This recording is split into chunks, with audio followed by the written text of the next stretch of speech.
After two expensive proposals for a new public safety building were decisively rejected by Richfield voters, the question remains, what comes next?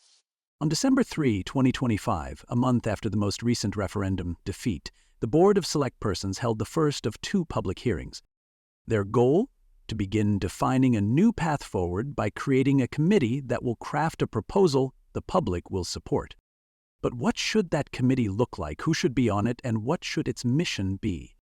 This is an uncut video of that public hearing, offering insight into the town's next steps and inviting you and Ridgefield's Board of Select Persons to think critically about how we can get it right the third time. So good evening, ladies and gentlemen. Welcome to this evening's public hearing at 7 p.m. It is now 7:01. We're a little bit late getting started due to technology, but glad to see you all here. And thank you for your interest in the town of Ridgefield.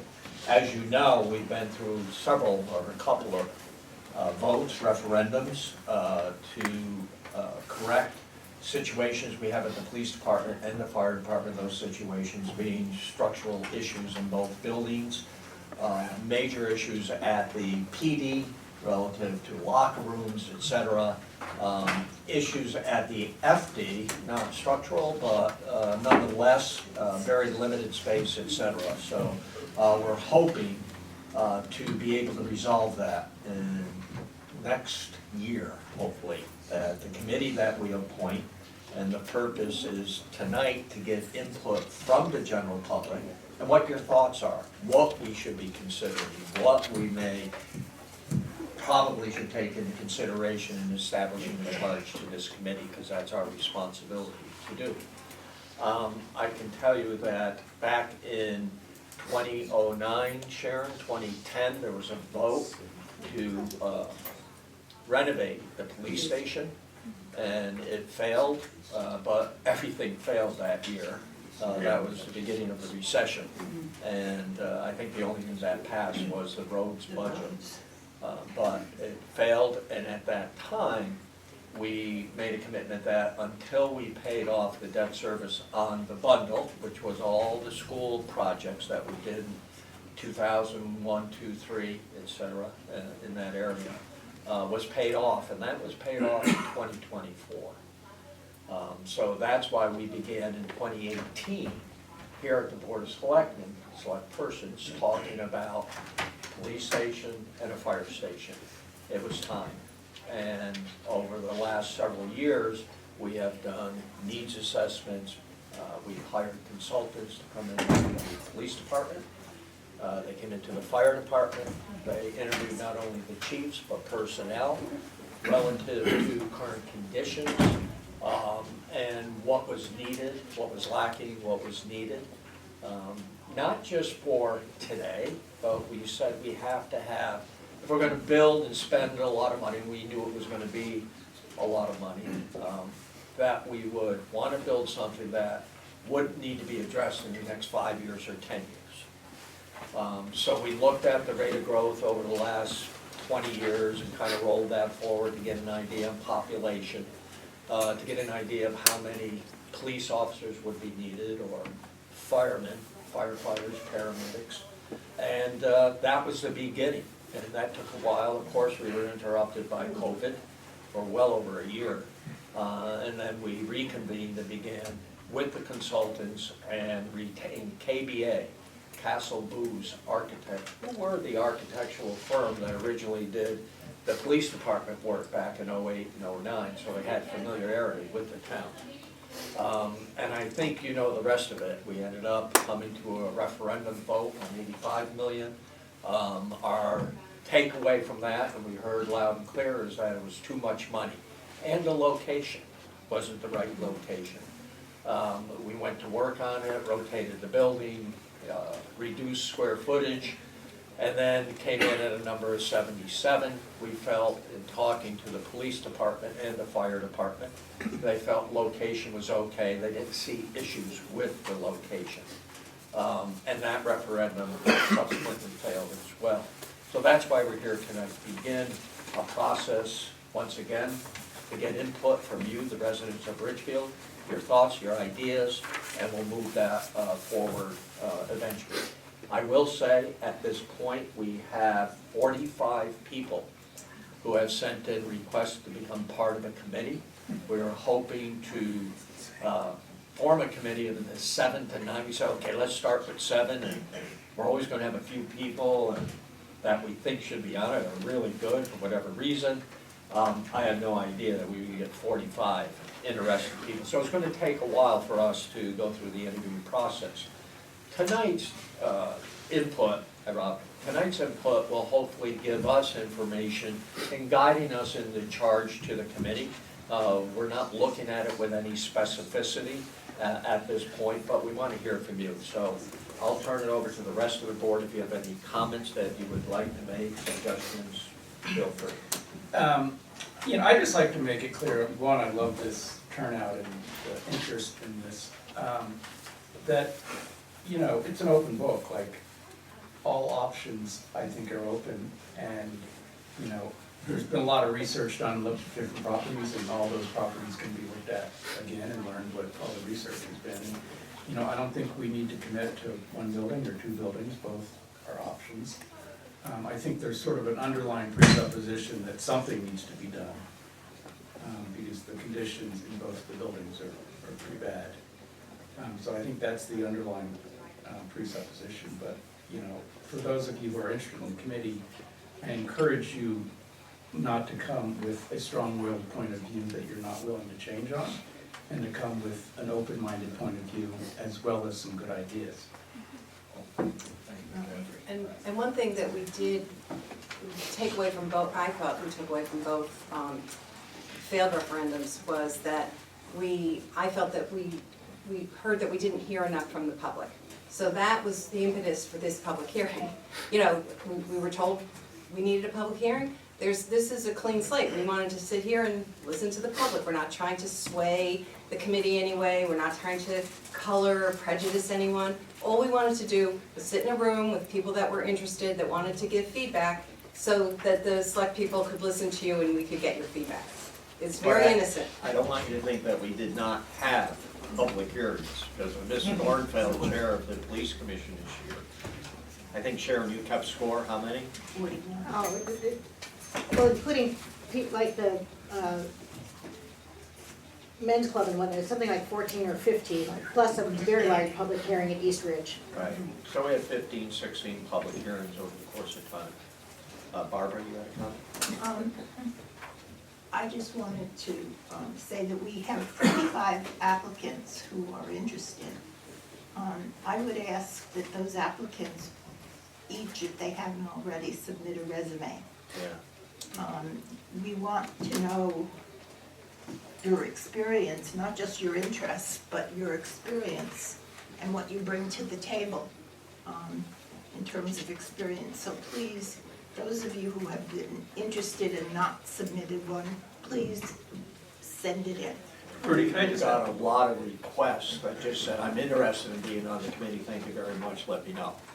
And what the board would like is for those of you who did that, and we're going to be responding to everyone. We have all 45 names here and contact information, so we'll be getting back to everyone requesting that you give us a little bit more on yourself, your background, etc., and the reason why you would like to be a member of the committee. Jeffrey, you're going to say? Yeah, I was just going to say, we should have a clear what we're asking for, like a summary of why you want to be in the committee as well as a resume, so that we just don't have people sending resumes and then re-asking for mission statements. So your assignment, you're interested. Mr. Morris will be 100 words. Yeah, less than 200 words on what you bring to the committee and why you want to be on the committee. You don't necessarily have to state your opinions about what the end result should be, but what you bring to it and why you want to be on it. And your resume. And your resume. Yeah, one. Can I ask just a quick question while we're on this topic? I don't want to get into a lot of questions, No, so. it's not. It's just a simple, it's a simple one. I'm sorry? You said there are 45 people interested. I haven't yet volunteered, but I'm just curious, do we know how many of those 45 are here tonight? Are here? Yes. I have no idea. Some are. Yeah, I mean, no, I'm there's- sure. you don't have I'm to sure. raise your hands. I We're was just not curious. asking. Yeah. Because I Yeah, don't it's want right. I to mean, have if anyone they're think for start right those who there. work here, oh, no, they shouldn't be on the Yeah. committee because they didn't attend the public hearing, because we have another public hearing on Saturday, 13th at 10 a.m. at the annex. So, with no further comments, we'll begin the public hearing. We ask that you stand, that you give your name and address for the record, and that you be respectful of everyone's time. And we would hope 3 minutes plus or minus. I'm not gonna run a stopwatch, but, I was just gonna put a stopwatch on. oh, Maureen. I'm putting a stopwatch on. I'm not, Maureen is. So you will be on the clock. So, go ahead, raise your hand and we'll get started. And again, thank you. Yes? So, Adam Safer, 547 Main Street. I'm a newcomer to Richfield, I've been here 20 years. So I come from a public safety family. My father served as the police commissioner as well as the fire commissioner in New York City. And professionally, I work with police and fire departments throughout the country, primarily police. And, you know, seeing this project, the focus that through the 16 hearings and all the good materials that were put together, I'm most interested in the operational views of the current fire and visions of the current fire chief and police chief, thinking about how dynamically the needs can change. We know Richfield is a very safe town. We know that fire has moved into a position where EMS is most of what they do, and we know that there's concentrated parts of town, so there's a lot of standards in the EMS world about response time, about manning. There's some for fire, there's some for police as well, but those fundamental issues are where I'd like to see all of this move towards, and matched with forecasting of population and traffic and all that kind of stuff, but thinking also fundamentally about the people who come here or live here and serve. I think people come from other towns. What are they saying? To what degree so far in the process, not just the chiefs, but the staffing, right? Police is in a staffing crisis in this country right now. Some of the things are getting better. Fire, there's also a strong volunteer fire culture here.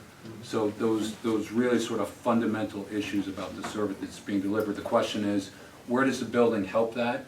And all the stuff about the money and doing it efficiently has to lead to something, some operational gain for the town, and that's the way I think that we should be looking at it. But thank you. Thank you. Next, for the record, yes, sir, name and address. Hi, my name is Leo Papadopoulos, 10 Old Stone Court. And I just wanted to let you know that I hear that you said that you've communicated well, and I believe that. But there's a small group of people in this town that come and pay attention to these things, generally. I'm not one of them. But I noticed during the time of the vote, all these signs around town, $77 million, public safety.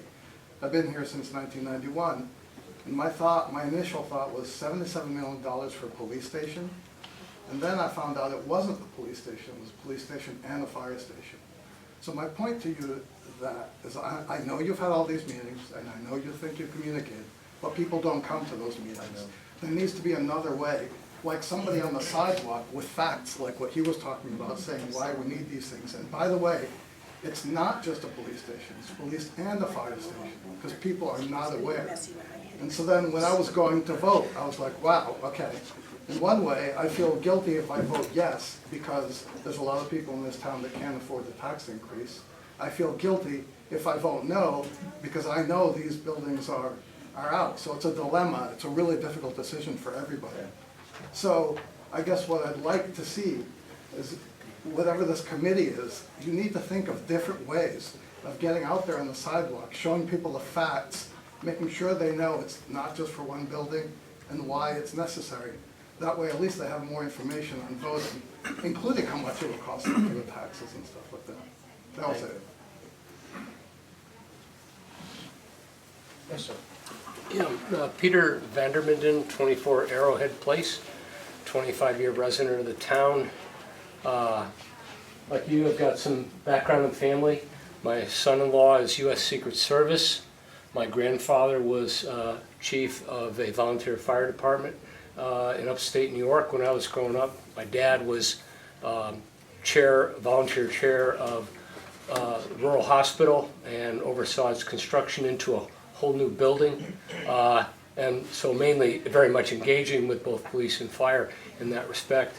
And my own background, back in the early 90s, I was engaged with a project for the city of Atlanta where they were doing preparation for the Olympics.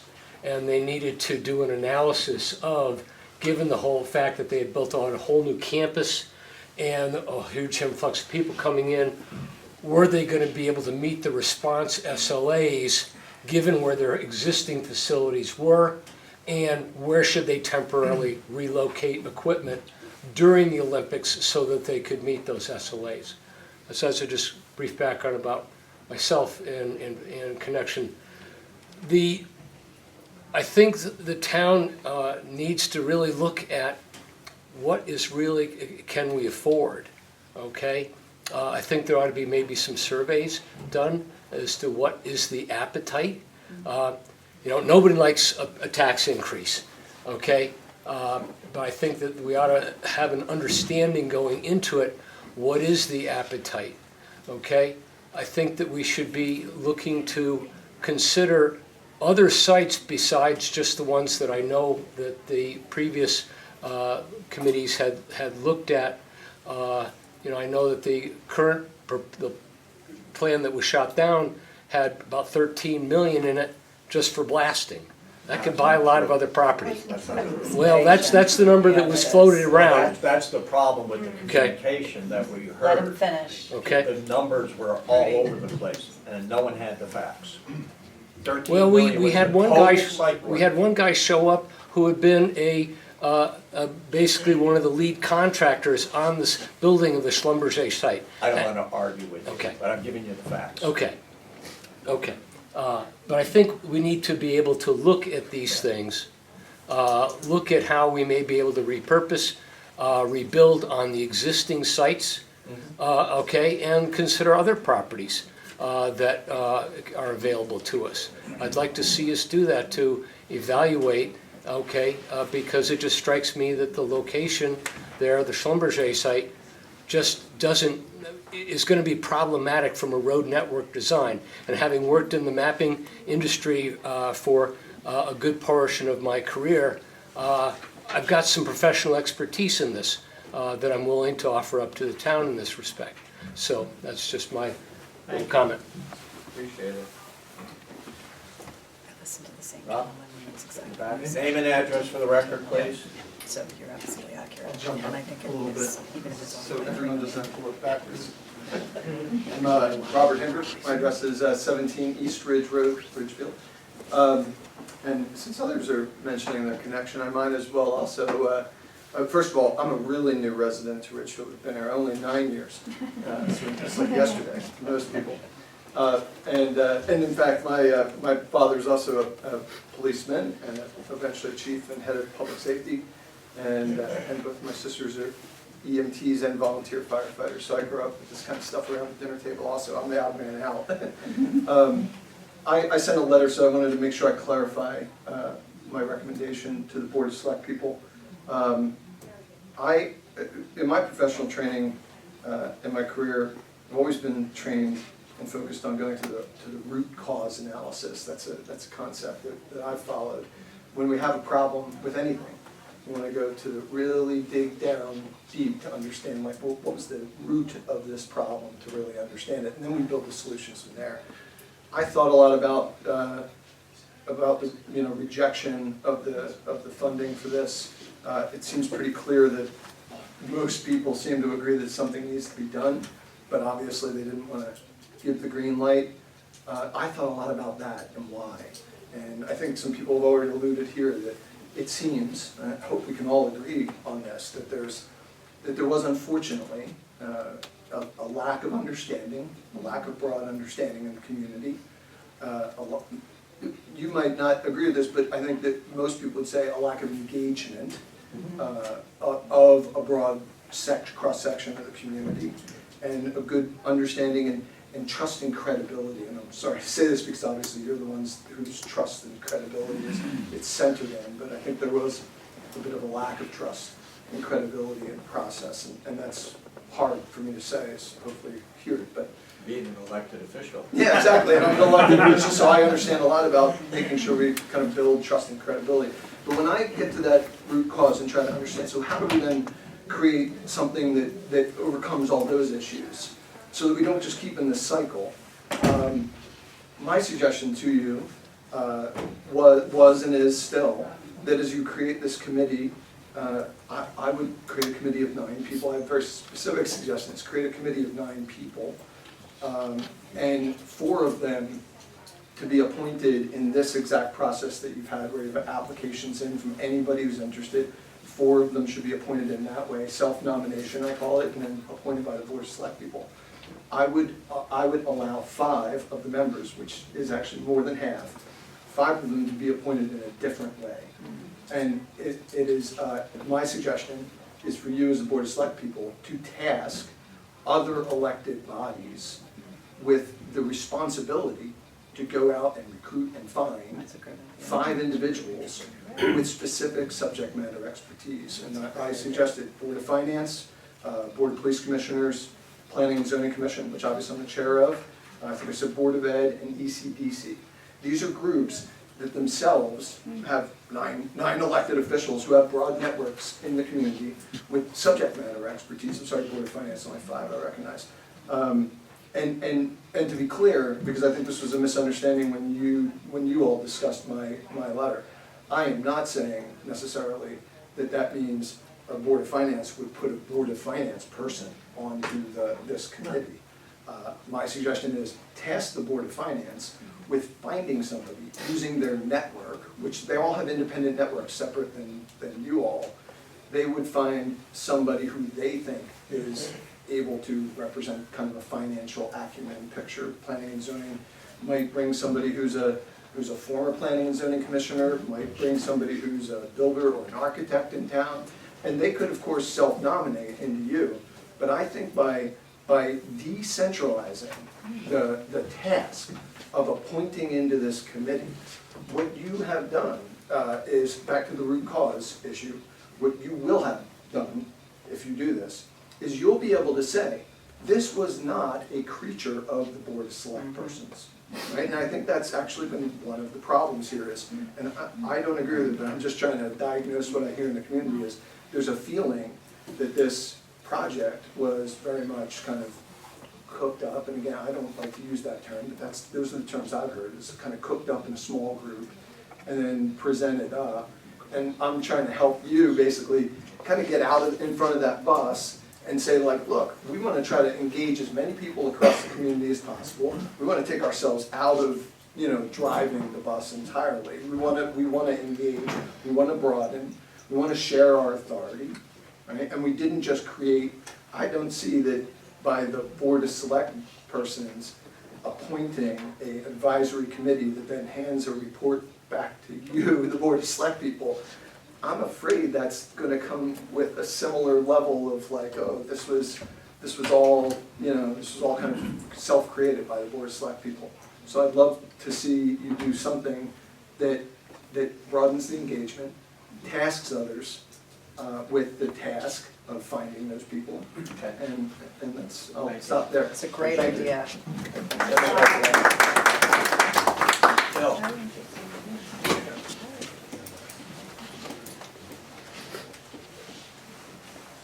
I have no experience in public safety, nobody went there with that. I do have some You need to be experience on in the board. government. Name and address. I'm William Davidson, 77 Sunset Lane. These buildings are old and grossly inadequate. They're gonna cost us a fortune to try to maintain, if we could even maintain them. I wouldn't be surprised if they're deemed we're not allowed to use them someday for their intended purposes. It's gonna cost money to build new buildings. We should look out for a 50-year time cycle. We're not building for 10 or 20 years. People before us built significant buildings in this town, which we have the benefit from. well, it's time to benefit ourselves and future population when we build these buildings. There was some second guessing, and I think it was legitimate. Tough site for several reasons.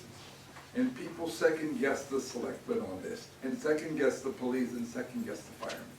It was one of the second guesses. Access too near a residential community, etc. I think the selectmen need to consider looking at private properties. Just look at, you may be able to get a private property for the site costs that you didn't have to spend on this one, which was significant.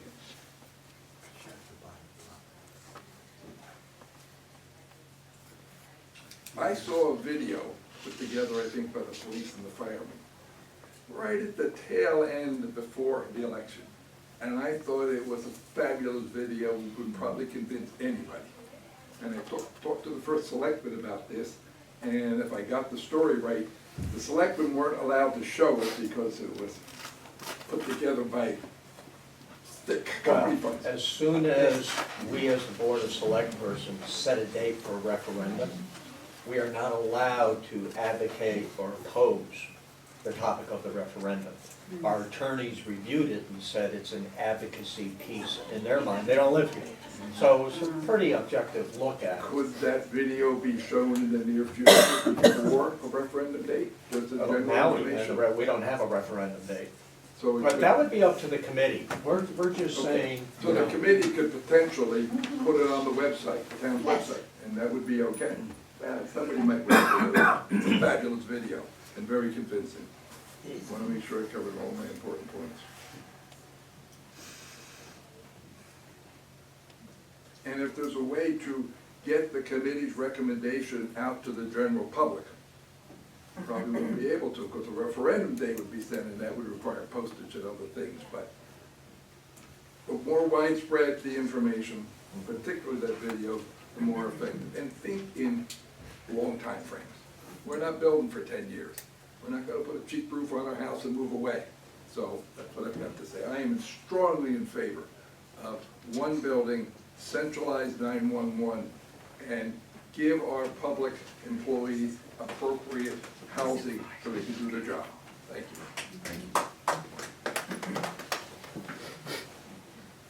next. Thank you. My name is Alan Rubin, and I live at 14 Comstock Court, off of Nod. I am a member of a law firm by the name of Blank Rome that has 800 lawyers, and I run their severe weather emergency response team. I've done 25 natural disasters. I've worked for Bill Clinton.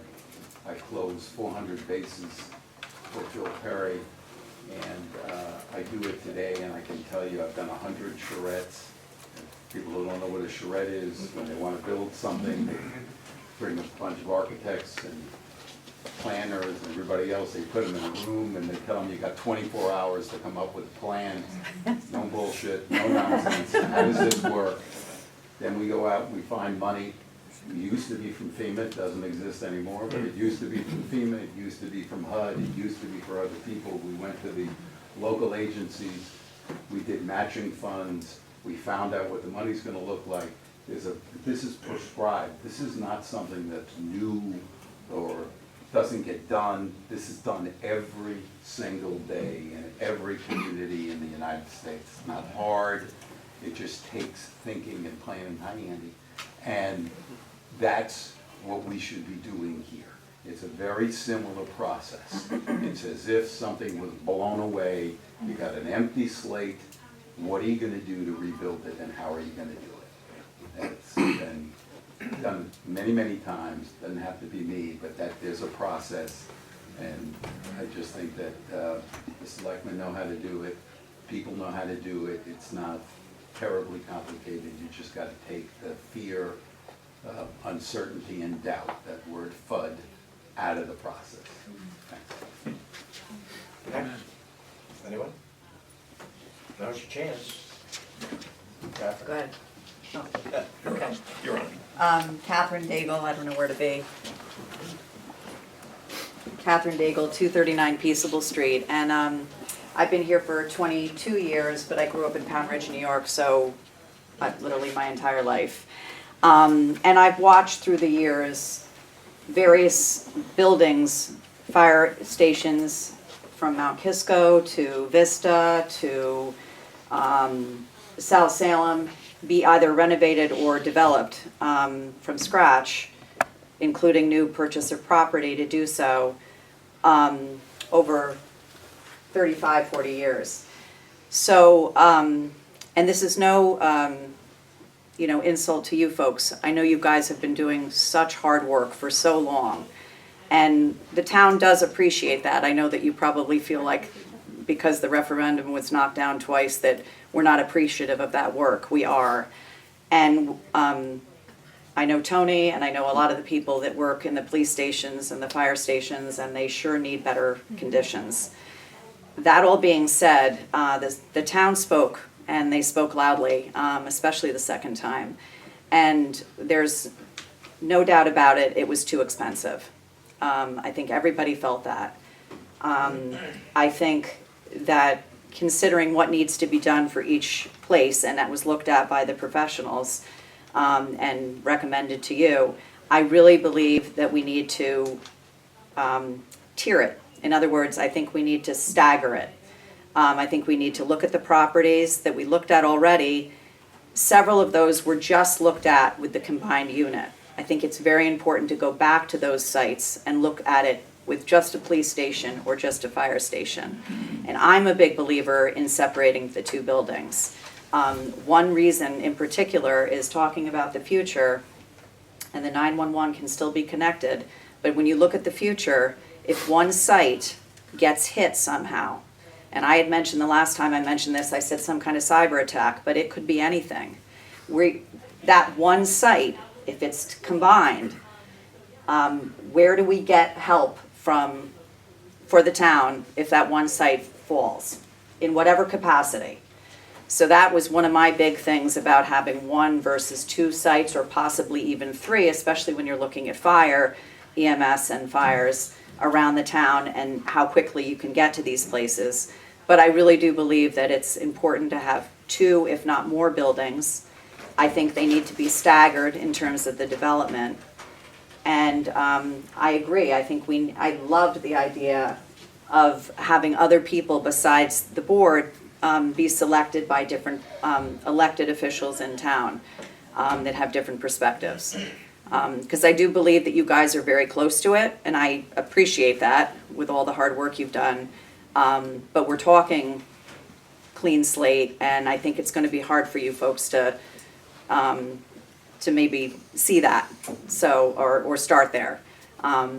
So, and again, I thought the other gentleman's comments about communication, I know that I didn't know much until it got close to the first referendum, and then I started paying attention.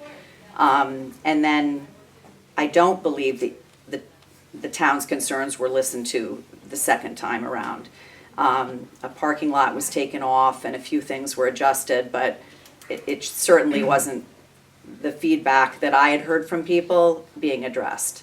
So I'm delighted to hear that there's going to be the group that's going to be able to talk about it and give you suggestions. Anyway, thank you. Next, Peter. Peter.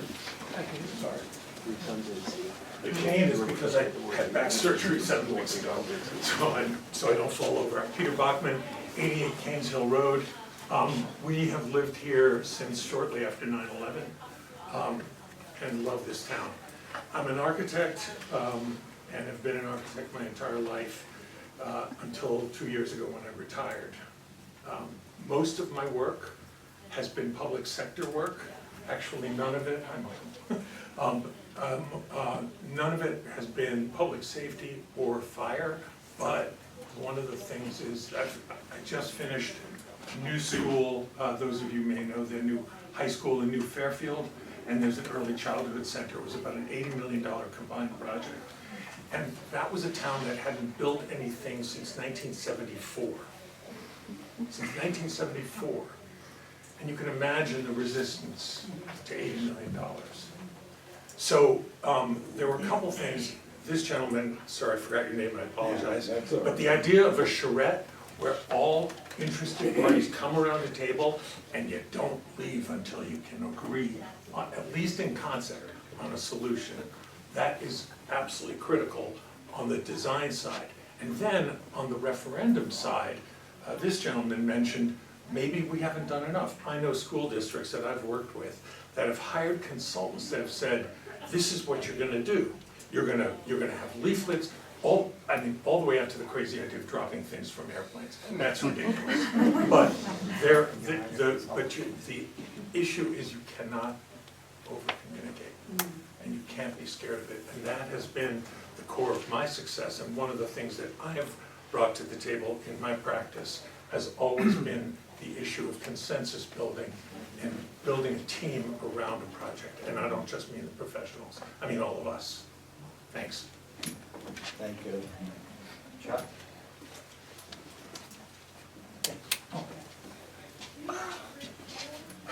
I'm Chuck Hancock. I live at 480 North Street. I've been in town about 45 years, and not terribly long ago, a guy that I think most of us all knew, Judge Dowling, assured me I would never, with 40 years plus, be an old timer in Ridgefield, so take it for what it's worth. I worked against the recent referendum, and I did it because I thought we could come up with a better solution. And I'll tell you what, I'll try to be very brief and tell you what I heard as I was talking about the referendum. And let me start by jumping to the end of my thoughts. And that is, I think that you're on exactly the right solution in forming a committee of bipartisan citizens that will run charrettes and get citizens' input. And I'll come back to that in just a minute. I think the referendum failed, at least in my observation, for 3 reasons. One was, and they're all wrapped around each other. One was a combined facility, the fact it had on cost and on location. The second was location, and I think many people felt that there was some showstopper issues around the location. And third was cost. And those 3 things, as I talked to, I don't know, 200 or 300 people, I guess, before the referendum and the vote, seemed to be kind of intertwined, and you almost couldn't unwind them. The combined facility, a 75,000 square foot facility, limited where you could put this. We only had a couple of places we could put it down, so maybe more, but a couple really where you could put it. And that limits your ability to design a system that optimally maximizes the efficiency of both the fire department and police department. Police department, less of an issue. It's by nature a dispersed organization. Police are out in the field, they're in 6 patrol zones, and they respond from those patrol zones to emergencies. Fire department is centralized, it responds from a centralized facility.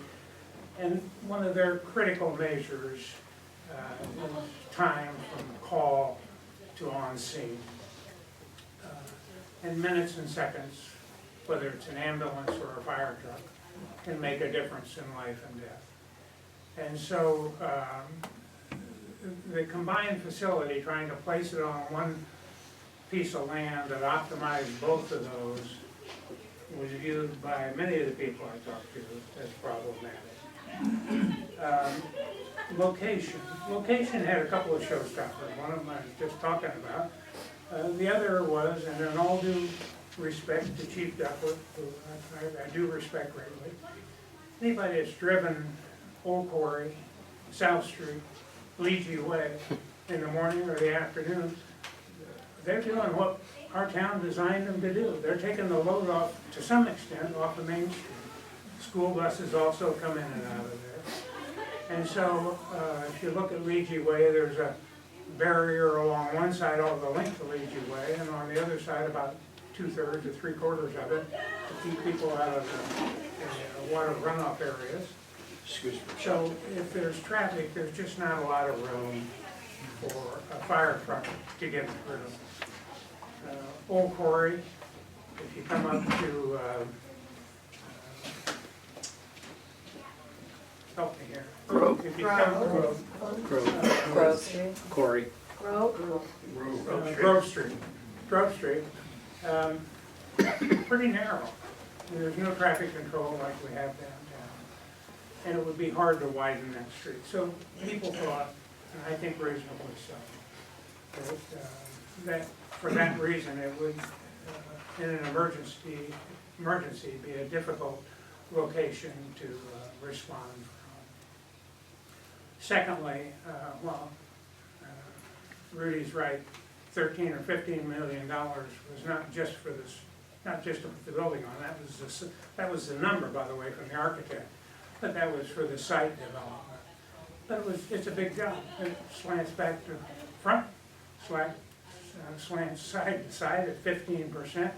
Having owned a bus that's as big as a fire truck, I can tell you coming out of there would be problematic on a winter day, and if there was any snow and you're in a hurry, it would be double the time. So I think people reasonably questioned whether that was an optimal site. In cost, $77 million. And if you really got at the base number, none of us, when we go to buy a house, say, we take a mortgage. I'm moving, I'll be there. I know, but in a minute or two. We're over 5. you're over the longest speaker right now. But go ahead, $77 wrap it million, up. or it was really $110 million with interest, a lot of money. So, the view was that we can do better than that. I think that we're on the right track to get citizen committee together and charrettes and come back. And I think the thing that the town and the Board of Selectmen can do, that the Fire Commission can do, that'll be most helpful is one, appoint the committee, and then get out of the way and put the burden on them to come back with a reasonable proposal. And you aren't abdicating, you have final word of what will be approved, but just let them do their work. Thank you. Anyone else like to speak? Yes, sir. Name and address, please. Chris Balsing, with 382 North Street. Brief history, I'm a consulting engineer professionally. I do have some relatives who are in the police, but really, I'm more interested in this not only as a town resident and taxpayer, because I want to be here with Chuck 5 years from now, and I'll have to move out because I've gentrified, so to say.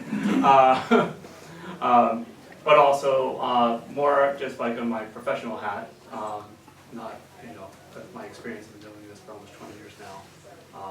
I actually worked at the Danbury Police Station, the Darien PD, and our firm has worked on Bethel PD, and Sonia PD, and Academy of Stanford, and other things. Anyway, so I have access to some stats. So my journey on this actually began with just attending on a former government committee, which then took me to another meeting when I found out that it's not up the emails, which in Conway said, oh, there's this big thing that you should go to a hearing to hear about, which then I spoke and asked about peer review and this because I was like, the number just didn't make sense given what I do for a living. So then I attended the next town information session with Todd from KBA, who showed how you rotate the building, and I was actually very excited. I was like, oh wow, they fixed a lot of things. This is gonna help some stuff to it. But then I started to hone into it, and I saw like, well, we still have like 6 stairwells in this building, and we still have this. We have all these circulation things. They're still pressurizing this, putting pressure on this thing, and the site work was like, this is like a little crazy. And so even though I was kind of for it at the information session, I do change because I'm like, wait a second, this is still trying to force something here. Like, this is tough. So anyway, to me, I think part of the trouble with the process, which I think Hope has resolved to the community, is the communication aspect, obviously. When the town meetings were, the information sessions were happening, they weren't charrettes, they weren't like hey, this is where we're going right now, let's get input. It was already decided before then it was a town meeting referendum vote to then not do a referendum vote. So that started to push people really in the wrong way if they're on the fence. And I think that if we could try to change that policy this time, that'd be great. I also I actually sent an email, because I did send my resume, also with some information regarding about the charge, because that was also part of the discussion tonight, was the draft charge, which actually would have read off. But one of the things I had provided a comment on was, and I think it was in response to some people in one of the public hearings, or the, right, is that before the referendum, public hearing, about the operational cost for the facility, which is a little bit challenging. We don't actually have a design of a building yet, or system selected, so I was considering to say maybe if the draft charge could be adjusted more of just kind of like a ranking by the committee on which things are operational on maintenance costs, or operational costs more on rankings and not actually using real numbers, because that is one, just practically speaking in the industry, with energy modeling and everything, it's all simulated, and it could change like every 6 months because of the values of fuel and everything else. So, anyway, I'm not a good speaker, I'm just more of a, I'm an engineer. I want to sit in a room and do the charrette, that's what I want to do. I'll be happy to provide my services. Thank you very much. That's awesome. Anyone else? Maybe. Yes. I am Coco Baron from 51 Prosper Woods. It's necessary to have a new buildings for the police and fire department. We are 25,000 people live in Richfield.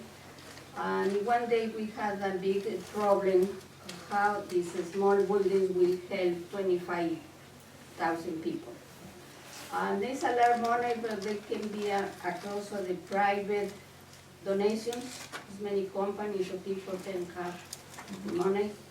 And also, Mr. What is the guy who said the cars and Danbury Road across the Fairfield Bumpus, maybe they can donate the land and they put the fire department or police department in that corner. This business has too many years and he has another business more ahead than the Route 7. And maybe it will be a good education. It's necessary to have a fire department and new fire department and police department for the safe of 25,000 people. We don't know when something can happen. Thank you very much. Thank you.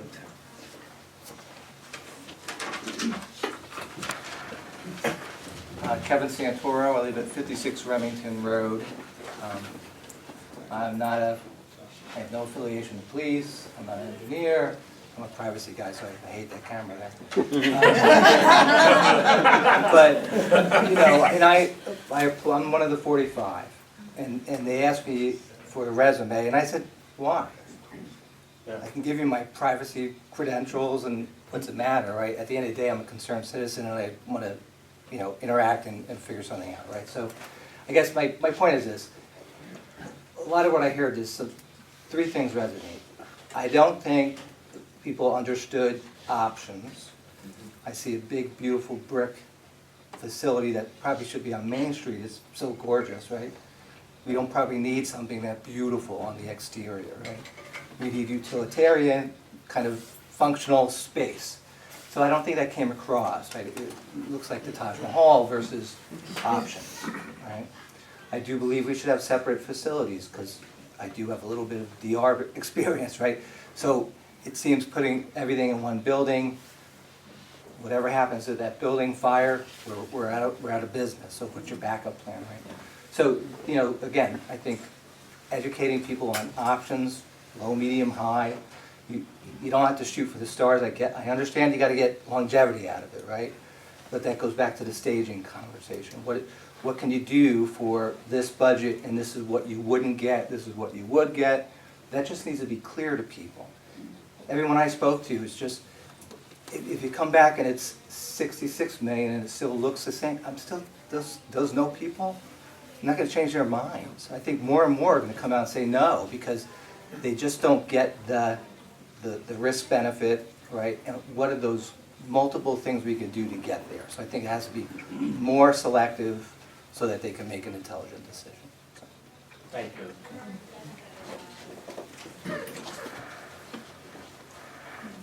So mine is Simon Mendez, 32 Bloomer Road. I'm all in favor of, electing a committee, as was explained tonight, making it very bipartisan. I might have misunderstood what tonight's meeting was actually for. I thought you were looking for some ideas on what could be done. I think the price is what's scared off many residents. You said tonight the police department is in very poor condition, almost uninhabitable, someone said.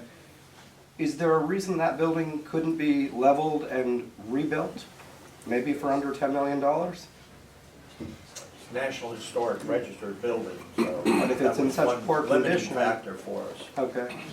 Would that need a waiver or something from planning and zoning? Or? Probably could, no, not, I don't No? think planning and zoning can waive the National Historic Register. It's a National Historic Register. Yes. I'm sorry, I didn't hear that. Yeah, but you were talking about Excuse me, name. Oh, sorry. Are you finished, sir? Let him finish. Yeah, I guess I'm finished. I'm all for a utilitarian building, let's put up a simple garage that can house the fire equipment, the ambulance equipment, make a great parking lot for the police cars, and give the firemen who may need to spend the night a decent place to stay. I don't think it needs to be $77 million. I don't think it needs to be $50 million.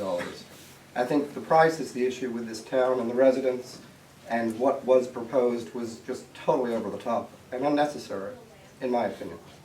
Okay, thank you. Name and address for the record, please. Josephine Yamo, 8 Wilton Road East. I thought the police department, you were talking about making it into low-income housing. I read an article somewhere.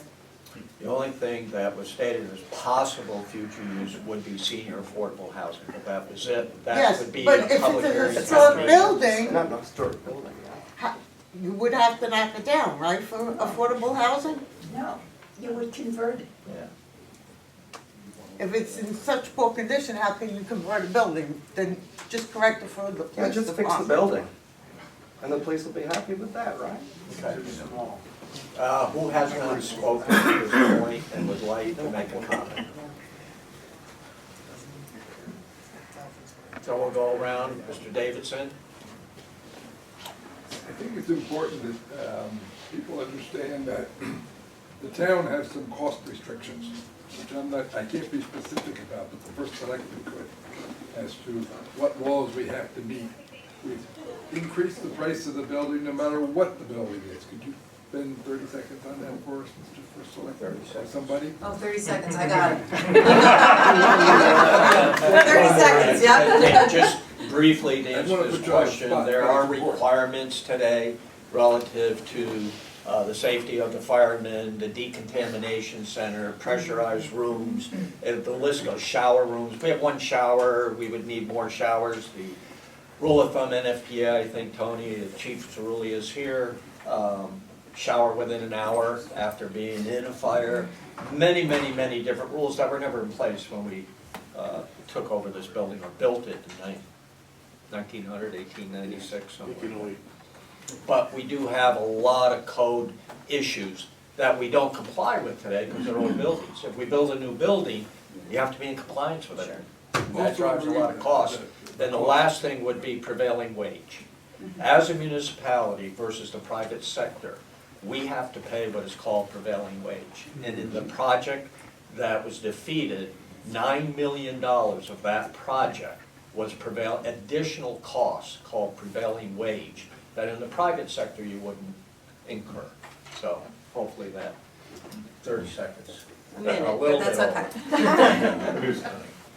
Name and address again for the record. Yes, Adam Safer, 547 Main Street. Just reflecting on all the conversation tonight and knowing that there are representatives of the police and fire department in the room. In the charrettes, in the public hearings, in the communications, can you inform us on what the limitations are and what the possibilities are? Because as a citizen and a practitioner, I absolutely want to hear from police and fire. I'd like them to be leading a lot of this visioning and hearing from. That'll all be up to the committee. There was a lot of work that was done over the last 5, 6 years. That'll be available to the committee to review and digest and accept or argue or hire someone else to do it again. And it's gonna cost more money, of course. But police and fire will obviously be available at every meeting and probably already plan on attending. Is there any, I'm sorry, just a quick follow-up. Is there any limitation on police and fire sitting at a table at a hearing like this that we, and, you know, just thinking No, about? we could have another public hearing for that purpose. The purpose was for the Board of Select Persons elected by felt that we needed to hear from the public. We had 2 failed referendums, and we have a community that respects its fire and police department members, and they do a great job for us. So we need to move it forward. How are we gonna do that? And we're sitting here to hear your thoughts on that. Can I just make one comment? And that is, Again, name just for. Catherine Daigle, 239 Peaceable Street. You mentioned earlier, we're gonna get this committee, and in a year, we're gonna have plans. So, There's no time limit. okay, I just, you know, when we're talking clean slate, I just wanna make sure that that's Ballparking stuff. great, got it. When you're We just ready. don't want it to take forever. Of course, and Because this is something that we need to do. Yep. And we all know, even when the referendum passes, and it will pass, and we will get a new fire station and a new police station, it's gonna take a few years to build. Yep. So we're talking multiple years now. Yep. So that's why we don't wanna just let this keep sliding out into the future. We wanna put benchmarks, have the committee meet those benchmarks, keep moving it forward, let the community speak and vote again, get your feedback, you know, we're all in this together. Yep. Yes, sir, first time. Name and address. Roger Gavino, 120 Prospect, Unit 21, to be specific. Recently moved back to town, lived here for 12 years in the 80s. Have a background in project management. And one of the things, you know, we're talking about gaps in communication. I think one of the important things that people need to understand, and I think it's an important part of the charge to the committee, is that they're not being commissioned to invent the wheel all over again. You've got, I don't know, 5 years, 6 years of background work. I think the committee should be delivered all that information and should be charged with using it. And they should only come forward with, we need a new this or a new that, if it's not already in the material that's been created. Because I'm afraid that the folks who hear, oh, we're going to have a new committee, and they're going to start all over again, and how many more millions of dollars they're going to spend looking down their navel when they could be using material that exists already. Just, Rudy, just to add, you make a really good point, and dollars are just getting more and more expensive, so time is of the essence. Thank you. Chris Foster, 382 North Street. I guess I'm third or fourthing that or something like that. In my mind, with the charge here is to be as fast as possible. That's why I'm a proponent of the committee being formulated as its ability to just continue the charrette and just come through it and be able to read information. Whoever is elected to it, or however, whatever you, what's the number term? I'm the engineer, right? I don't know. It would be great if that, all those materials could be at least, that's clear the dates of like, so there's a clear linear history of what it was, because there was a police, obviously there was a need for police, then fire showed up and it became police and fire. And what those programming documents were, what the programming assessments were, you know, how you come up with square footages, what's led by the architect, what's just voiced by the thing. Because also, the important thing is understanding, I've been through this so many times with programming, you get like a garbage in, garbage out situation because maybe someone didn't ask the right question or a person responded to the question not understanding what maybe an architect was asking or whatever it is. And that actually came up in this process.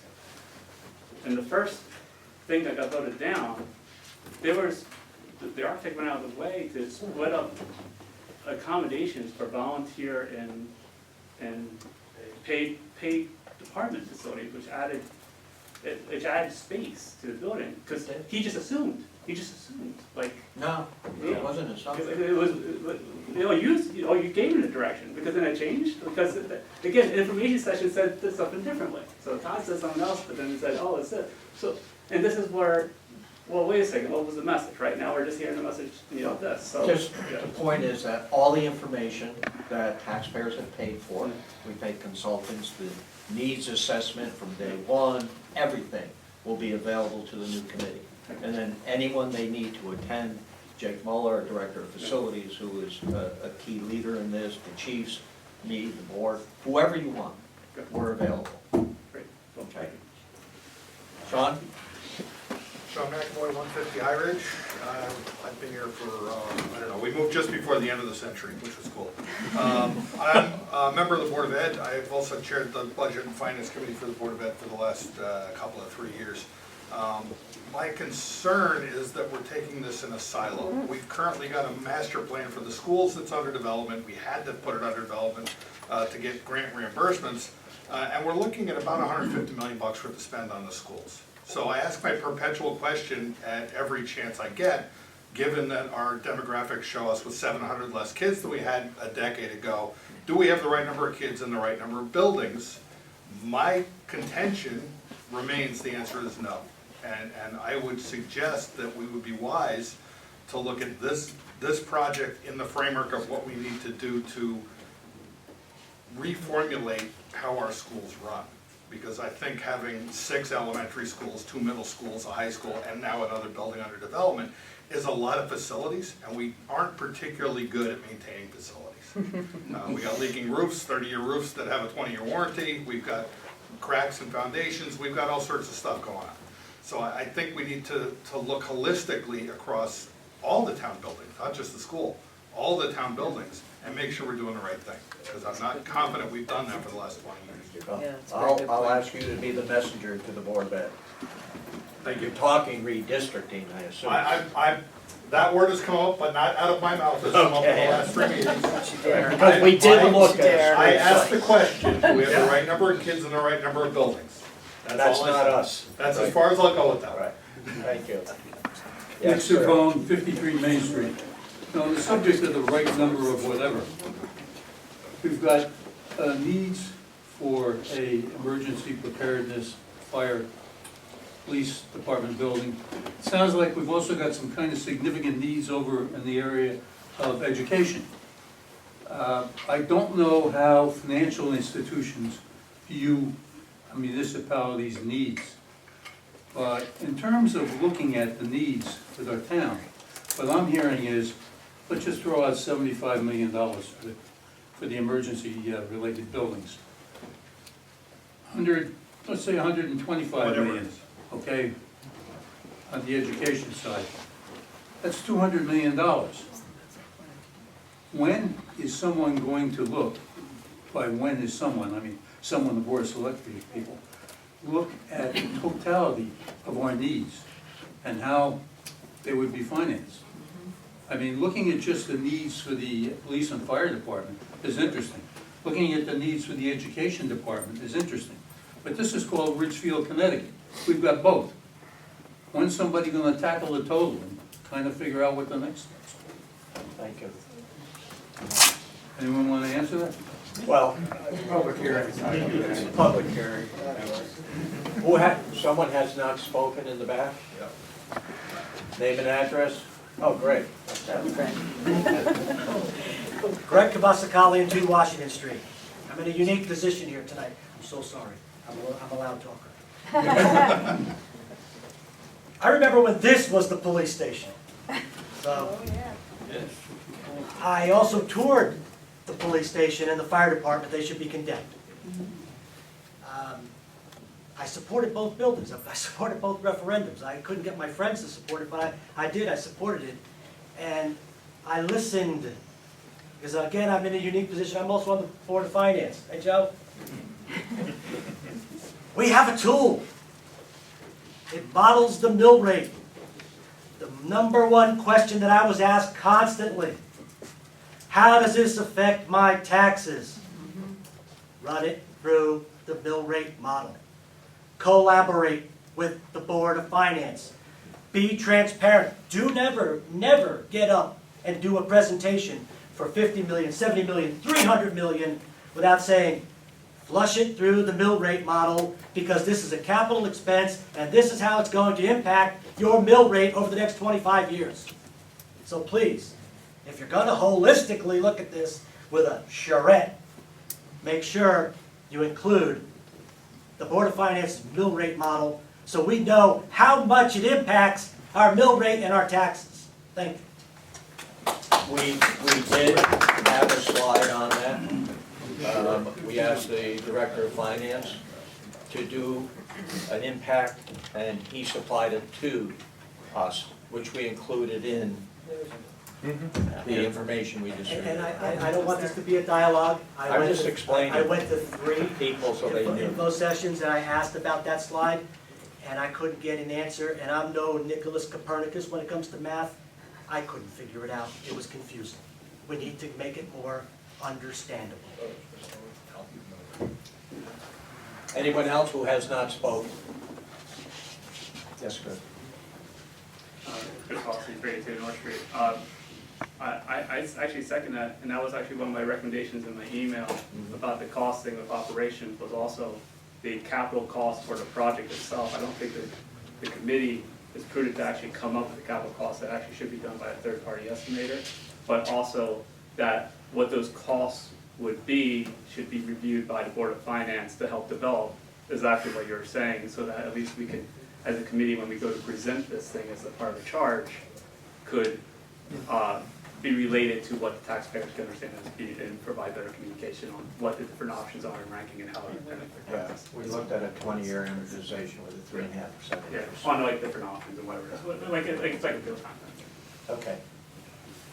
Name and address for the Yeah, record. Peter Vanderbinden again, 24 Arrowhead Place. Thank you. I think that one of the big challenges we face that we didn't have in the past is we don't have a Ridgefield Press. Yeah. To be able to get information out to the community with the ability for letters to the editor to discuss it.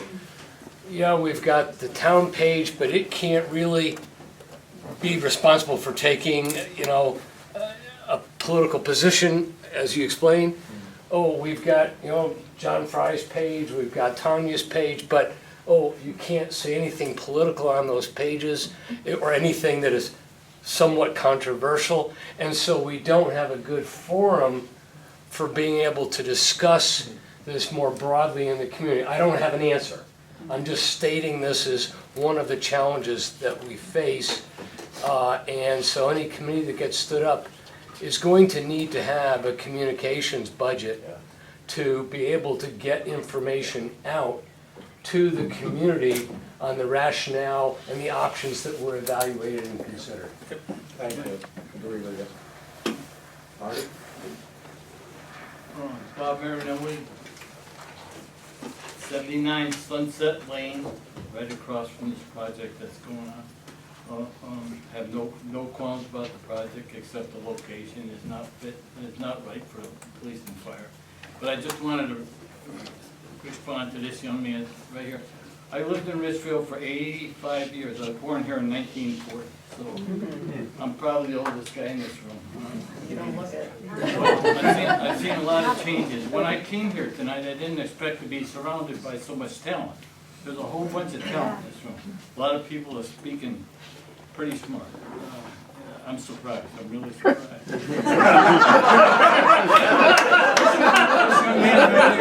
This young man right here brought up about the Ridgefield Press. Yeah. I don't know how many of you read the article Steve Zemo put in the press about a month and a half ago. He may have the solution to this whole problem. His article stated, spend $20 million on the police department, rebuild it. Spend $30 million on the fire department, give them a new building of their own. Okay? $80 million is now $50 million. You're saving $30 million. I think we should get Steve Zima on the building committee or whatever we're gonna do here. Patty, how are you doing? I didn't know you were here. Patty's an old timer too. Oh, boy. Okay. I was fortunate enough to be a member of the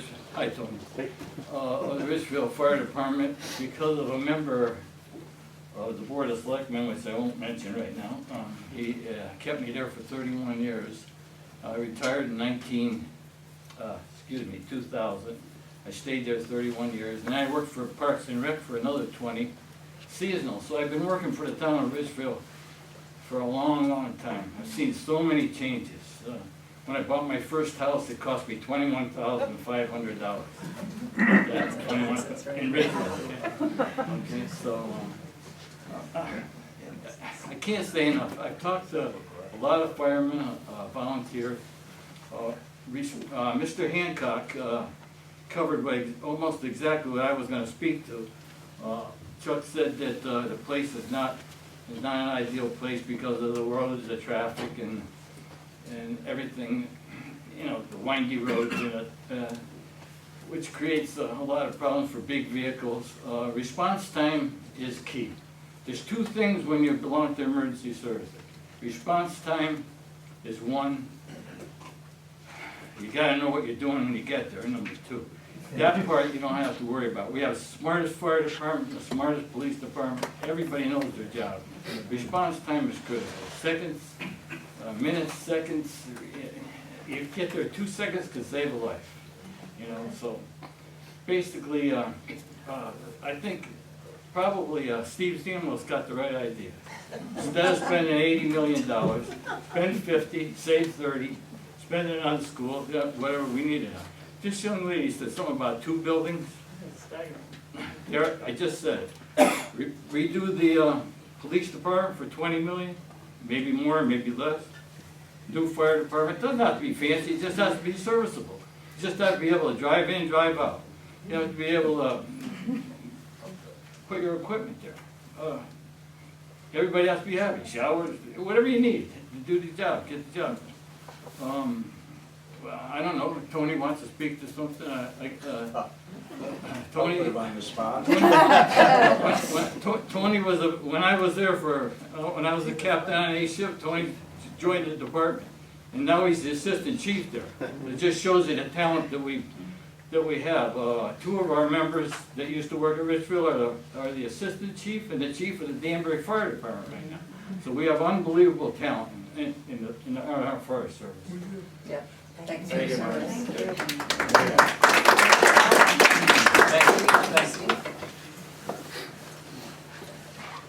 The only thing I would add to that. Name and address, just.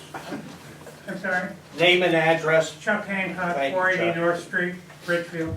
The only thing I would add to that is the Richfield Press, while it's not everything it used to be, has assigned a young lady named Shania Brown, if you haven't met her, delightful young lady. And she covers Richfield among some other towns around here. She's new to being a reporter, and she is really anxious I know her. to make connections. So it's going to be kind of up to us to draw her in. But when I called her and asked her to come to a meeting or to do something, she is very, very responsive. So we ought to take advantage of that. Thank you. Anyone else? Again, we have another public hearing this Saturday at 10 a.m. The The 13th. 13th, I'm sorry, not this Saturday, is But we the have holiday Saturday. stroll. Yes. So all come into town, please. Spend money. Support your local merchants. But the 13th, at the Annex, by Yanity Gym at 10 a.m. Same meeting. We'd love to hear your input. And tell your friends, ask them to come out. We'd appreciate that. Thank you all so much. Have a great evening. Thank you.